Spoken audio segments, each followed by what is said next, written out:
Kita lanjutkan kembali dialog terkait dengan menyoal kredibilitas dari lembaga survei. Saya masih bersama dengan Prof. Hamdi Muluk dan juga Pak Aji. Nah, kalau melihat artinya masyarakat pasti masih bertanya-tanya juga gitu dengan hasil yang berbeda semacam ini. Lalu melihatnya bagaimana menyikapi sebaiknya gitu, menyikapi data ini. Apakah melihat dari lembaga surveinya untuk menilai kredibilitasnya dan apakah valid atau tidaknya, kan masyarakat yang awam mungkin tidak terlalu tahu gitu. Bagaimana caranya, Prof?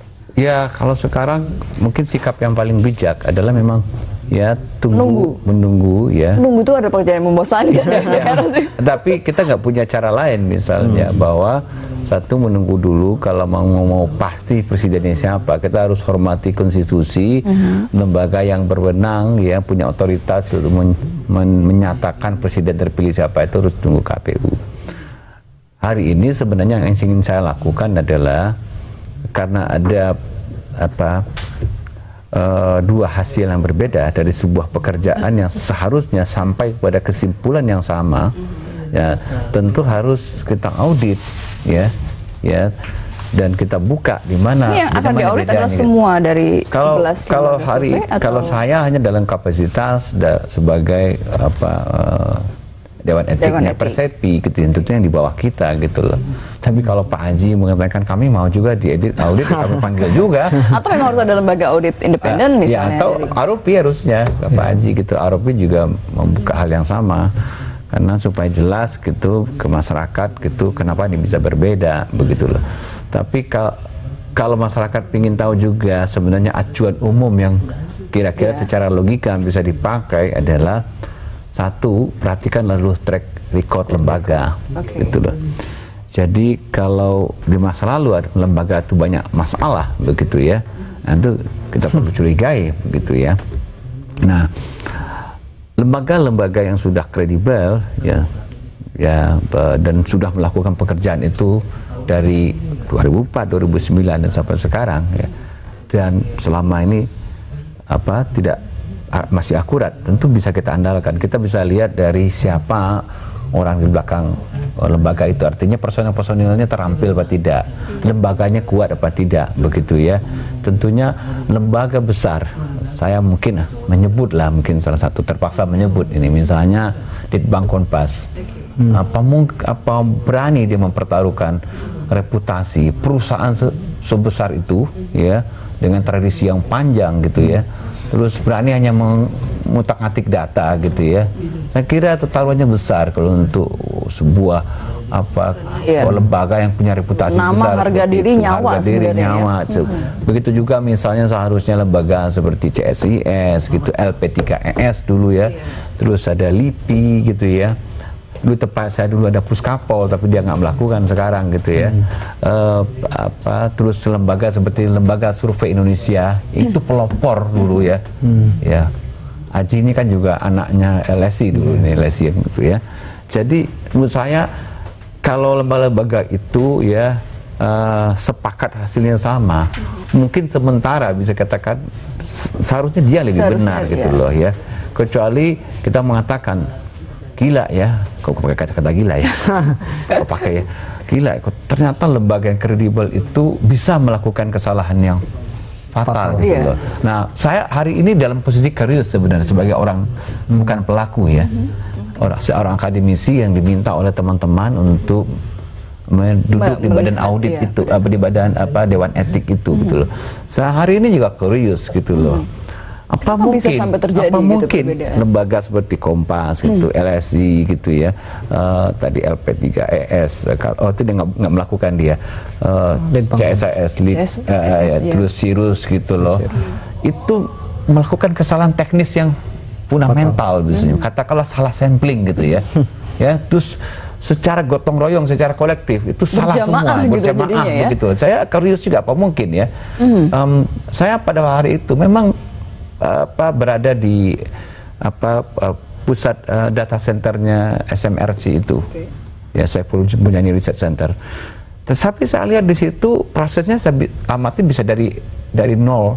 Saya datang dari nol gitu. Mereka ngumpulin data gitu. Di situ sudah banyak perangkatnya sudah canggih gitu ya. Orang-orang yang sudah sibuk semua dan saya bisa amati proses itu dari detik ke detik gitu loh. Jadi saya agak curious. mungkin kalau saya pergi ke Kompas pemandangannya juga sama kan. Nah tak tahu saya pergi ke tempatnya Aji ini itu sudah berjejar nggak di data center itu semua server, semua petugas di lapangan juga jalan nggak itu? Jalan. Ya, dan itu pergerakan data dari menit ke menit terpantau kan? Langsung ya. Langsung gitu kan. Jadi artinya prosesnya bisa kita lihat gitu. Jadi dari situ kita memang yakin gitu loh. Jadi, nah itu pengalaman. Nah tapi hari ini kan saya harus panggil semua gitu lah. Jadi dimintalah dibuka atas meja begitu ya. Datanya seperti apa, prosesnya gitu, seperti apa, dan mulai dari awal sampai akhirnya muncul data. Oke, nanti saya juga minta tanggapan Pak Haji, tapi kita harus break kembali, kita kembali saat lagi. Ada Pak Berita dan kembali kita lanjutkan dialognya, dan saya ke Pak Haji. Artinya melihat tadi kan mungkin Prof juga sudah menjelaskan bahwa sebagai sebuah lembaga yang kredibel ini memang harus dilihat gitu ya track recordnya dan segala macam, bahkan prosesnya. Nah prosesnya mungkin bisa diceritakan sedikit mungkin secara ringkas kepada masyarakat, karena mungkin juga penasaran gimana itu caranya sampai akhirnya ada hasilnya dalam quick count. Tadi saya tertarik dengan statement dari Pak Husin ya soal kejujuran ya. Sebetulnya dalam proses kerja ya seperti ini, hal yang juga penting adalah kejujuran teknisnya ya dalam mengolah data ya. Jadi kejujuran teknis dalam mengolah data itu dimulai dengan membuat frame sampling tadi ya, atau kerangka sampel ya. Kerangka sampel itu adalah kita mengambil data DPT ya di seluruh total provinsi di Indonesia, kemudian kita bagi per provinsi ya proporsinya. Misalnya Jawa Barat total pemilihnya berapa persen, kemudian Jawa Timur, Sulawesi Selatan, Sulawesi Tenggara dan seterusnya ya. Dari total proporsi pemilih ini kemudian dibuat dalam proporsi sampelnya. Jadi dengan 2000 TPS ini juga akan terbagi secara proporsional ke semua provinsi. Mewakili semua. Jadi misalnya Jawa Barat pasti jumlah sampelnya lebih banyak dibanding misalnya Sulawesi Selatan yang sampelnya lebih kecil. Jadi ini adalah bentuk kejujuran teknis yang harus dilakukan oleh lembaga survei ya. Kemudian yang kedua adalah kalau kita lihat prosesnya, memang prosesnya itu langsung ya, tanpa bisa diintervensi, karena data itu pertama dari surveyor kita lapangan ya, petugas kita di lapangan yang kemudian memantau TPS terpilih di salah satu desa. Ketika selesai penghitungan suara di salah satu desa itu, kemudian setelah disahkan oleh ketua KPPS dan ditandatangani oleh saksi, data itu kemudian dikirim ke server induk. Jadi langsung, jadi tanpa perantara. Sistem ya, karena sempat ada yang melihat gitu ya, ada yang lebih dari 100%. Ya itu nggak mungkin, tidak mungkin terjadi karena pasti otomatis 100%, karena datanya masuk secara otomatis di server kita. Jadi dari paling bawah, petugas pemantau TPS paling bawah itu langsung masuk ke server kita, jadi tanpa melalui perantara siapapun. Jadi tidak mungkin misalnya quick count itu diintervensi karena prosesnya otomatis. Bahkan 1 detik sebelum quick count pun kita nggak tahu siapa pemenang pilpres, sampai kemudian datanya stabil ya, dan mungkin mencapai di atas 90%. Stabil biasanya. Ketika angkanya 60-70%, kemudian persebarannya merata ya, persebarannya merata, bahwa misalnya di basis-basis pemilih yang besar ya, misalnya Jawa Timur, Jawa Tengah, Jawa Barat, ketika angkanya sudah di atas 70%, itu artinya bahwa datanya sudah mulai stabil dan bisa kita klaim ya, walaupun memang harus menunggu data di atas 90% atau bahkan 100%. Jadi saya pikir kejujuran yang dimaksud sini adalah kejujuran teknisnya ya, jadi profesionalitas dalam melakukan survei ataupun quick count itu yang dibutuhkan. Kalaupun misal ada yang berbohong gitu, antaranya melakukan manipulasi ini bisa dilakukan pada saat mana? Pada saat ya, artinya proses itu kalau bisa disengaja, karena teknis atau metodenya kan bisa disengaja untuk dibuat menguntungkan. Apalagi misalnya mereka ada lembaga yang tahu bahwa di mana kantong suara terbesar dan seterusnya. Jadi proporsi sampelnya bisa juga diubah ya. Dari harusnya sudah bisa dimanipulasi misalnya Jawa Timur proporsinya kurang lebih 14%, 15%. Sampelnya harus sekitar 14-15%. Jawa Barat 18%, harusnya kurang lebih sama. Jadi kalau 18% kemudian proporsinya bisa jadi 2 kali lipat dari itu ya, mungkin hasilnya bisa berbeda. Jadi dimulai dari proses pengambilan sampel dan sampai ke teknis datanya.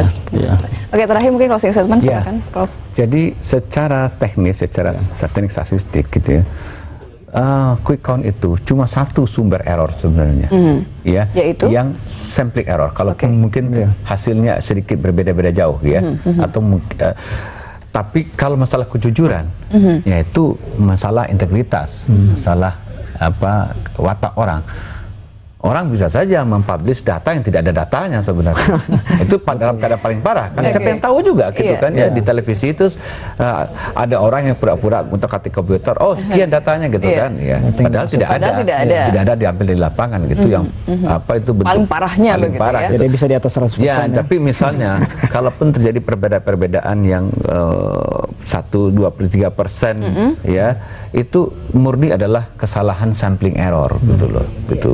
Berbeda dengan survei. Di survei itu ada measurement error, kesalahan pengukuran karena instrumennya beda, juga error karena situasinya beda. Ada 3 error itu, dan sampling error juga. Oke, terakhir mungkin sanksi apa yang bisa diberikan kepada lembaga survei yang ternyata melakukan kebohongan? Ya, kita umumkan ke publik, dan lembaga itu ya kita blacklist saja gitu. Itu paling logis gitu. Baik, terima kasih Prof. Hamdi, Pak Haji, terima kasih.